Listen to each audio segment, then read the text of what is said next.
गोकुळ निगळ आणि समाधान देवरे यांच्या 12 ज्योतिर्लिंग दर्शन सोहळ्याचा होम मिनिस्टर कार्यक्रमाने समारोप। महाशिवरात्रीच्या पवित्र पर्वावर सातपूरमध्ये भव्य 12 ज्योतिर्लिंग दर्शन आणि 21 फूट शेषनाग दर्शन सोहळ्याचे आयोजन करण्यात आले होते। ब्रह्माकुमारीज व रायगड प्रतिष्ठान यांच्या संयुक्त विद्यमाने आयोजित या दिव्य सोहळ्यात असंख्य शिवभक्तांनी मोठ्या संख्येने उपस्थित राहून दर्शनाचा लाभ घेतला। हा सोहळा सामाजिक कार्यकर्ते गोकुळ निगळ, माजी नगरसेविका स्मिताताई गोकुळ निगळ, रायगड प्रतिष्ठानचे संस्थापक अध्यक्ष समाधान देवरे आणि समाजसेविका वैशालीताई समाधान देवरे यांच्या पुढाकाराने आयोजित करण्यात आला होता। महाशिवरात्री महोत्सवाच्या निमित्ताने विविध सांस्कृतिक आणि आध्यात्मिक कार्यक्रमांचे आयोजन करण्यात आले। आनंदी जीवनाची गुरुकिल्ली या विशेष सत्रात जीवन समृद्ध आणि सकारात्मक करण्याबाबत मार्गदर्शन करण्यात आले। स्थानिक मुलामुलींनी त्यांच्या अद्भुत कला कौशल्याचे प्रदर्शन सादर करून उपस्थितांची मने जिंकली आहे। शुक्रवारी सायंकाळी महिलांसाठी खास नाशिक होम मिनिस्टर या मनोरंजक कार्यक्रमाचे आयोजन करण्यात आले होते। यावेळी माजी नगरसेविका सीमाताई निगळ यांनी सर्व महिला भगिनींना शुभेच्छा व्यक्त केल्या। या स्पर्धेत महिलांनी विविध खेळांमध्ये भाग घेत मोठ्या उत्साहाने स्पर्धा गाजवल्या। विजेत्या महिलांना आकर्षक 21 पैठणींची बक्षिसे प्रदान करण्यात आली आहे। कार्यक्रमाचा आणखी एक आकर्षण ठरला तो लकी ड्रॉ मध्ये निवडल्या गेलेल्या भाग्यवान विजेत्यांना मलबार हिल गोल्ड ज्वेलरीच्या 10 आकर्षक गोल्डन घड्याळांचे बक्षीस देण्यात आले। या अनोख्या उपक्रमामुळे महिलांमध्ये विशेष आनंदाचे वातावरण पाहायला मिळाले। तब्बल 3 दिवस चाललेल्या या सोहळ्यात ब्रह्मकुमारी संस्थेच्या असंख्य सहकार्याने दिलेल्या योगदानाबद्दल सर्वांचा सत्कार करण्यात आला। यावेळी ब्रह्मकुमारी संस्थेच्या दिदींनी गोकुळ निगळ व समाधान देवरे यांच्या कार्याचे कौतुक व्यक्त केले। संपूर्ण ब्रह्मकुमारी संस्थेच्या सर्व पदाधिकाऱ्यांचा आभार व्यक्त करीत तसेच या कार्यक्रमाच्या आयोजनाची माहिती देत या कार्यक्रमाचे आयोजक तथा सामाजिक कार्यकर्ते गोकुळ निगळ यांनी सर्व उपस्थित महिला भगिनींचे नागरिकांचे आभार व्यक्त केले। शिवरात्रीच्या निमित्ताने भगवान शंकराच्या दिव्य स्वरूपाचे दर्शन, भव्य शेषनाग मूर्तीचे दर्शन, ध्वजारोहण, शिवदर्शन मिरवणूक, आध्यात्मिक आणि सांस्कृतिक कार्यक्रम तसेच महिलांसाठी खास स्पर्धा व बक्षिसे अशा विविध कार्यक्रमांमुळे संपूर्ण शहरात भक्तिमय वातावरण निर्माण झाले। हा सोहळा नाशिककरांसाठी एक अविस्मरणीय आणि भक्तिभावाने भरलेला क्षण ठरला। आयोजकांच्या अथक प्रयत्नांमुळे हजारो भक्तगणांना एकत्र येऊन महादेवाच्या चरणी नतमस्तक होण्याची संधी मिळाली। महाशिवरात्रीचा हा दिव्य सोहळा शिवभक्तांच्या हृदयात कायम स्मरणात राहील अशी भावना अनेकांनी यावेळी व्यक्त भाऊ देवरे, गोकुळ भाऊ निगळ यांचे आणि दोन्ही बहिणींचे धन्यवाद मानतो की हा सुंदर अशा कार्यक्रमाला मला पुन्हा एकदा त्यांनी इथे इन्व्हाइट केलंय आणि ज्यांच्यामुळे खरं तर हा कार्यक्रम होतोय ते आमचे ब्रह्माकुमारी विश्वविद्यालयाचे आमच्या मनीषा दिदी, त्यांच्या पुढाकाराने हा सुंदर असा कार्यक्रम आपल्या इथे 12 ज्योतिर्लिंग आणि शेषनाग दर्शनाचा इथे खरं खूपच सुंदर देखावा निर्माण केलेला आहे। तुम्ही बघितलं का? सगळ्यांनी भेट दिली? 3 दिवसापासून चालू होतं। आज तुम्ही हा नाग आपलं आम्हाला बघायला आले। त्याचबरोबर कर्मयोग शिकवतो। तुम्हाला कुठलेही कर्म सोडायची गरज नाहीये, कर्मसंन्यास नाहीये, तर कर्मयोग म्हणजे कर्म करत असताना स्वतःला दुर्गुणांपासून मुक्त ठेवणं। आणि जेव्हा आपण असे कर्मयोगी बनतो, दुर्गुणांपासून मुक्त होतो, तेव्हा आपल्याला खऱ्या अर्थाने मनशांती मिळते, संतुष्टता मिळते, मन सहज एकाग्र होतं, आपली कार्यकुशलता पण वाढते। म्हणून याला कर्मयोग, सहज राजयोग, भक्तियोग असे अनेक नावं दिलेले आहे।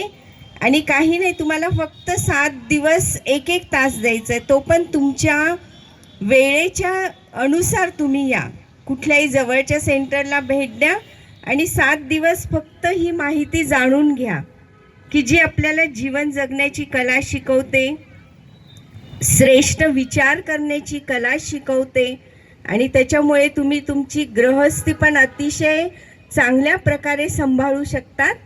ओम शांती। भूषणबाई आणि त्यांच्या मिसेस या दोघांनी स्वतः मागच्या वर्षी हा कोर्स आहे आणि ते त्यांच्या अनुभवातून सगळं काही सांगत आहे, तर तुम्ही जरूर याचा लाभ घेणार। धन्यवाद।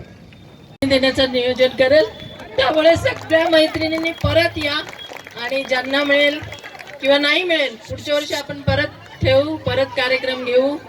आणि वैशालीताई आणि मी तुमच्यासाठी, दोघं भाऊ आणि तुमच्या दोघी बहिणी कायम तुमच्या बरोबर असणार।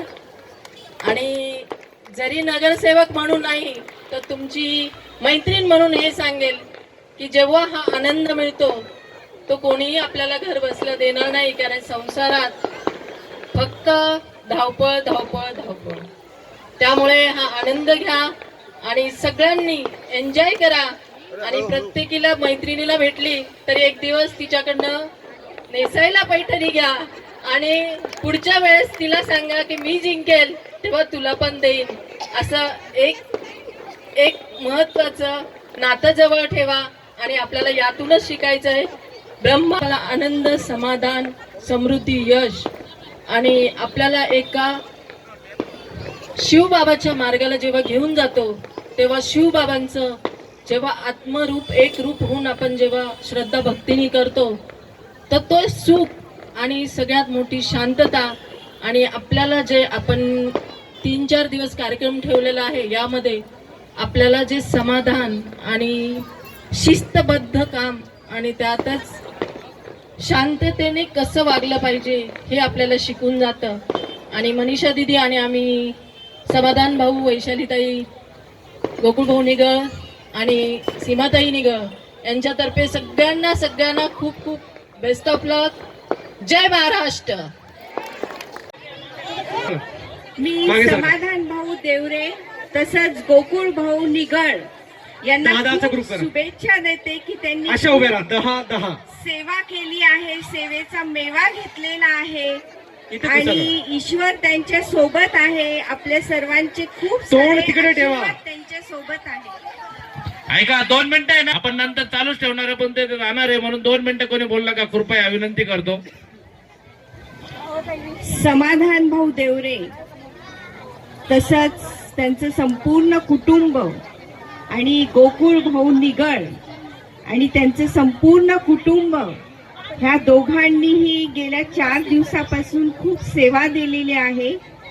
आमच्या सोबत दोघंही अगदी मिळून मिसळून सर्व तिघांनी सेवा केलेली आहे आणि आपल्या सर्वांना आनंददायी सुखदायी असं वातावरण इथे शिवरात्री निमित्त निर्माण केलेलं आहे. खूप सेवा करून त्यांनी आपल्या सर्वांचे आशीर्वाद घेतलेले आहे. ईश्वराची कृपाही त्यांच्या सोबत आहे. तर मी दोन्ही परिवारांना खूप शुभेच्छा देते की त्यांना नेहमीच यश, सुख, शांती आणि समृद्धी ही मिळत राहणार आहे. धन्यवाद. ओम शांती. 20 आहेत त्या मागे या. ओम शांती ओम. दिदी धन्यवाद. तुम्ही जो मागच्या वर्षी कार्यक्रम घेण्यास आम्हाला परवानगी दिली आणि याही वर्षी त्याच पद्धतीने आपण तो कार्यक्रम खूप छान आणि आज त्याचा शेवट होतोय. खूप आनंद वाटतो मला. तर मला वाटतं मी महिला वर्गाला एकच सांगतो की आपण या ठिकाणी जो महाशिवरात्रीचा कार्यक्रम आयोजित केला, प्रत्येक महिन्याला एक शिवरात्री येते, परंतु जी माघ महिन्यामध्ये जी शिवरात्री येते तिला आपण महाशिवरात्र म्हणून साजरी करतो.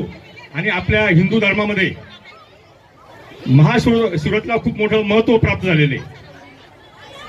तुम्हाला माहित असेल की समुद्र मंथनातून जे काही हलाल विष निघालं ते शंकरांनी ते प्रशासन केलं आणि आपल्या पूर्ण जगाचा विनाश होण्यापासून त्यांनी वाचवलं.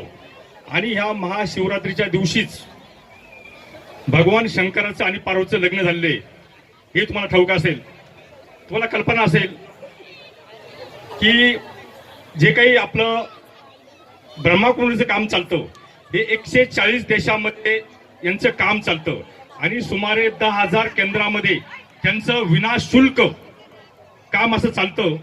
जे काही अनुभव तुम्ही ह्या 3 दिवसात घेतले याची नक्की शिदोरी तुमच्या भविष्यासाठी खूप कामाची ठरेल आणि मोलाची ठरेल असं मी सांगतो. परत एकदा मी मनीषा दिदी असेल, वासंती दिदी असेल त्यांचं खूप आभार व्यक्त करतो की पुढच्या वर्षी देखील याच्यापेक्षा सुंदर